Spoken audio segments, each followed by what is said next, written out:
Peter here from Mirage Screen Systems. I just wanted to demonstrate how we prep the screen pull bar for the PivotPro handle.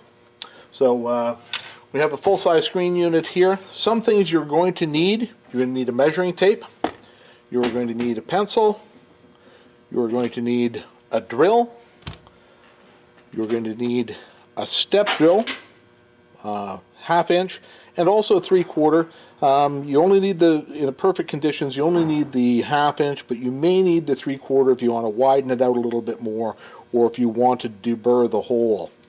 You're also going to need a 7/64 drill bit, and it's going to come with the drill jig. So this is a drill jig package. 7/64 drill jig comes with it. We'll show you how to put that together a little bit later.